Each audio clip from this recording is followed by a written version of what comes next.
ITBP head constable education and stress counsellor की जो series चल रही है उसमें अभी थोड़ा वीडियो स्लो आ रहे हैं, मतलब लेट आ रहे हैं। बट आज से इस वीडियो के साथ साथ और आने वाले वीडियोस लगातार आएंगे। और जो स्टूडेंट अब तक टेलीग्राम ग्रुप से नहीं जुड़े हैं वो वहाँ से जुड़ सकते हैं। वहाँ पर आपको कुछ मिनिमम चार्ज के साथ नोट्स प्रोवाइड किए जा रहे हैं। तो अगर आप नोट्स लेना चाहते हैं तो वहाँ से जुड़ के नोट्स ले सकते हैं मिनिमम चार्ज देकर। नहीं तो आप चाहें तो यहाँ से भी यूट्यूब पे भी आप वीडियोस को देख सकते हैं, यहाँ से भी आपकी तैयारी हो जाएगी। हाँ, वहाँ पर आपको नोट्स मिल जाएंगे और आपको एक ग्रुप से जोड़ा जाएगा जहाँ पर एमसीक्यू क्वेश्चंस भी करवाए जाएंगे। तो चलिए स्टार्ट करते हैं आज की क्लास। अ, एक चीज़ और कि टेलीग्राम ग्रुप का लिंक आपको नीचे कमेंट बॉक्स में मिल जाएगा, वहाँ से आप जाकर जुड़ सकते हैं। तो जैसे ये नोट्स है ऐसे ही नोट्स आपको और प्रोवाइड किए गए हैं। अब तक हमने स्कूल ऑफ साइकोलॉजी मतलब ओरिजिन साइकोलॉजी का, इसके बाद साइकोलॉजी की definition, school of psychology, perspective of psychology complete कर लिया है। आज की वीडियो से हम बात करेंगे अटेंशन के बारे में। आज अटेंशन को कंप्लीट करेंगे। अटेंशन या ध्यान, आप सभी जानते हैं, सभी शब्द से परिचित हैं कि अटेंशन मेरा ध्यान नहीं लग रहा है या उसका ध्यान बड़ी जल्दी लग जाता है, ऐसे टाइप की बातें आपने सुनी होंगी। तो अटेंशन आखिर में है क्या? देखिए, हमने बात किया लास्ट क्लास में उद्दीपक के बारे में कि हमें हमारे आसपास में कुछ भी चीजें हैं वो सभी उद्दीपक के अंतर्गत आती हैं, सभी उद्दीपक हैं। तो जैसे आपके आसपास में आप मान लो किसी मेले में गए हैं या मार्केट में गए हैं या पार्टी में गए हैं और वहां पर बहुत सारी आवाजें आती हैं। तो वो सभी आवाजें क्या हैं? वो सभी आवाजें उद्दीपक का काम करती हैं। लेकिन फिर उन्हीं आवाजों में से एक स्पेसिफिक आवाज आती है जो आपका नाम बुलाता है, कोई आपका फ्रेंड है, आपको कोई जान पहचान का है और वो आपका नाम बुलाता है।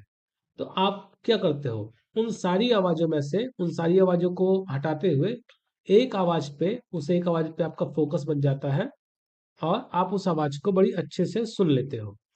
तो वो क्या हुआ? वही चीज हम, उसी प्रक्रिया को हम ध्यान कहते हैं।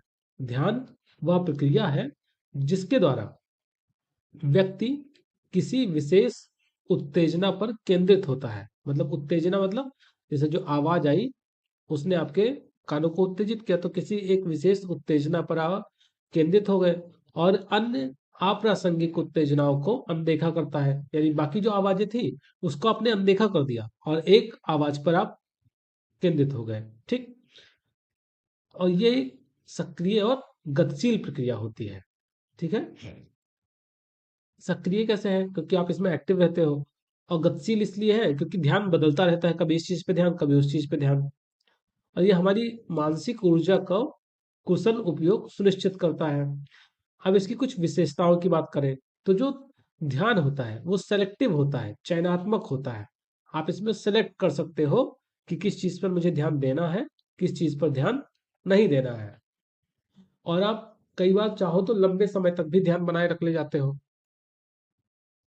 तो इसलिए इसे कहा गया कि इसमें सततता, सस्टेनेबिलिटी का भी गुण होता है।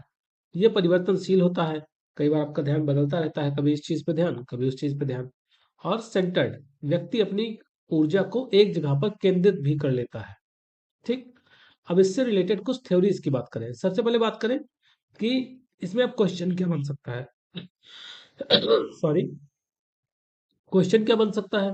इसमें क्वेश्चन ये बन सकता है कि ध्यान क्या होता है। तो ऑप्शन दे दिए जाएंगे उसमें कि ध्यान में बहुत सारी आवाजें सुनाई देती हैं या ध्यान में हम बहुत सारी चीजों पर एक साथ फोकस करते हैं।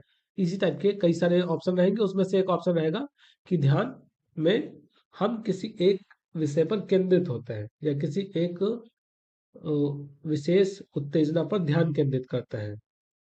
तो उस तरीके से आप लगा सकते हैं। या आपको पूछ दिया गया कि ध्यान की विशेषताएं बताएं, अब ये तीन दे दिए गए, इसकी जगह पे चार, चौथे की जगह पे कुछ और दे दिया गया। तो आपको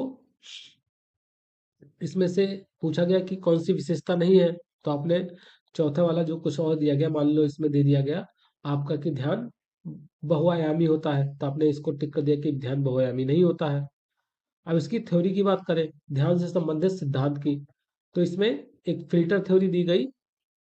फिल्टर थ्योरी किसने दी? डोनाल्ड ब्रैडपेट ने दी, ब्रॉडबैंड ने, सॉरी डोनाल्ड ब्रॉडबैंड ने दी। अब ब्रॉडबैंड ने क्या माना था? तो ब्रॉडबैंड ने माना कि हमारा जो मस्तिष्क है वो एक फिल्टर की तरह काम करता है। जैसे आप बहुत सारी चीजों को सुनते हो, लेकिन उन बहुत सारी चीजों में से आप सिर्फ उसी चीज पे फोकस करते हो जो चीज आपके काम की होती है। तो यानी आपके मस्तिष्क के अंदर एक फिल्टर लगा हुआ है। इसीलिए इनके सिद्धांत को फिल्टर थ्योरी भी कहा जाता है। ठीक है। अभी इसमें पूछा क्या जाएगा, पूछ लेगा कि मस्तिष्क का फिल्टर थ्योरी या ध्यान का फिल्टर थ्योरी किसने दिया? तो डोनाल्ड ब्रॉडबैंड ने दिया। या डोनाल्ड ब्रॉडबैंड ने कौन सी थ्योरी दी? तो फिल्टर थ्योरी दी। इसमें क्या होता है, इसमें व्यक्ति किसी विशेष उत्तेजना को प्राथमिकता देता है। जैसे बहुत सारी आवाजें आ रही थी, अब उन सभी आवाजों में से आपने किसी पर ध्यान नहीं दिया, सिर्फ और सिर्फ एक विशेष आवाज जो आपका दोस्त या आपका रिलेटिव बुला रहे थे, उस आवाज पे आपने ध्यान दिया। जैसे एग्जाम्पल भी दिया गया है कि जब आप किसी व्यस्त बाजार में अपने दोस्त की आवाज सुनते हैं, तो हमारा मस्तिष्क क्या करता है, बाजार के शोरगुल को अनदेखा करते हुए उस आवाज को पहचान लेता है। लेकिन इसकी कुछ सीमाएं हैं, लिमिटेशन रही। लिमिटेशन क्या रहा? ये कुछ जगहों पर स्पष्ट अस्पष्ट जानकारी देता है। कई बार वो इतनी तेज आवाजें होती है कि आपकी दोस्त की आवाज सुनाई नहीं देती है। इनके अगेंस्ट में फिर ट्राइसमैन ने थ्योरी दी, अटेंशनल थ्योरी। इनका क्या मानना था? इनका मानना था कि अप्रासंगिक उत्तेजनाओं को पूरी तरीके से फिल्टर कर पाना मुश्किल है। उन्हें फिल्टर नहीं किया जा सकता, उन्हें कमजोर किया जा सकता है। जैसे आपके पास बहुत सारी आवाज आए, वो आपके जान पहचान के लोग हैं और सब चिल्ला रहे हैं, आवाजें कर रहे हैं, और उसमें से फिर एक आपका दोस्त है जिसको आप ढूंढ रहे थे, उसकी आवाज आती है। तो वो आवाज आपको सुनाई देगी, तो आपका माइंड क्या करेगा, जो ध्यान है वो बाकी आवाजों को कमजोर कर देगा। बाकी आवाजें आपके दिमाग तक कम आएंगी और वो आवाज आपके दिमाग तक ज्यादा आएगी।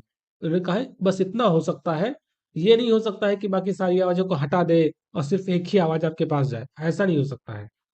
तो ट्राइसमेट ने क्या बताया कि अप्रासंगिक उत्तेजनाओं को पूरी तरीके से हटा पाना, पूरी तरीके से फिल्टर कर पाना मुश्किल है।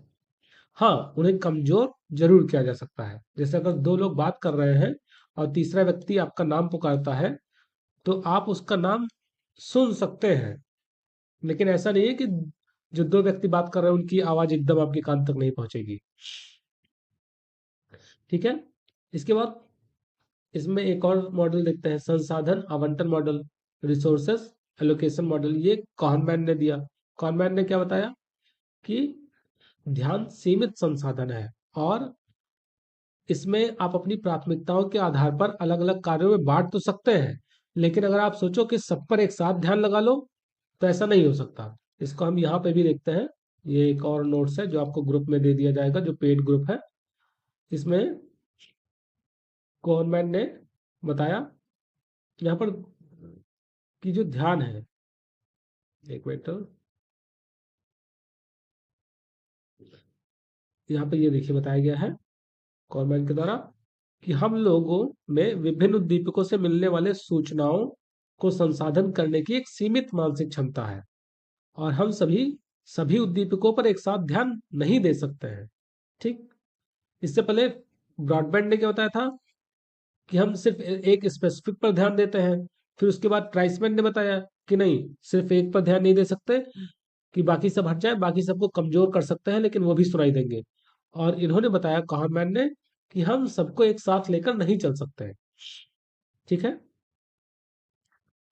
इसके बाद ध्यान के हम टाइप देख लेते हैं। ध्यान के तीन प्रकार बताए गए। ऐच्छिक ध्यान, वॉलंटरी, जब व्यक्ति अपनी इच्छा अनुसार या आवश्यकता अनुसार किसी वस्तु या उद्दीपक पर अन्य वस्तुओं या उद्दीपकों में से चुनकर ध्यान देता है। जैसे आपने बाकी चीजों को हटा दिया और आप जानबूझकर एक स्पेसिफिक चीज पर ध्यान देना चाहते हो। लाइक आप पढ़ाई कर रहे हो, वीडियो देख रहे हो मेरी, और अभी बहुत सारी आवाजें और आ रही हैं, तो आप उन आवाजों को हटाकर इस वीडियो पर ध्यान केंद्रित करते हो। दूसरा, अनैच्छिक ध्यान, जहां पे आप नहीं चाहते हो फिर भी आपका ध्यान खिंच के पहुंच ही जाता है। लाइक आप पढ़ाई कर रहे हो, बगल में अचानक से बंदूक चल गई। स्वाभाविक ध्यान, जहां पर अचानक से आपका ध्यान पहुंच ही जाता है, वहां पर कुछ करने की जरूरत नहीं पड़ती है। ठीक है। तो इतना डिटेल में आपको पढ़ने की जरूरत नहीं है, ये काफी डिटेल है। उसके बाद आप अपने नोट्स पे आ जाएं। चौथा है आपका विजुअल अटेंशन मॉडल। इसमें दृश्य ध्यान के अनुसार व्यक्ति एक समय में एक क्षेत्र पर ध्यान केंद्रित करता है और अन्य को अनदेखा कर देता है। ठीक। तो ये ध्यान का चैप्टर खत्म हुआ। नेक्स्ट क्लास में हम प्रत्यक्षीकरण के चैप्टर को कंप्लीट करेंगे। और अगर आपको नोट्स चाहिए तो आप टेलीग्राम ग्रुप में जुड़े, वहां से आपको नोट्स प्रोवाइड कर दिए जाएंगे, आप वहां से जाकर नोट्स ले सकते हैं।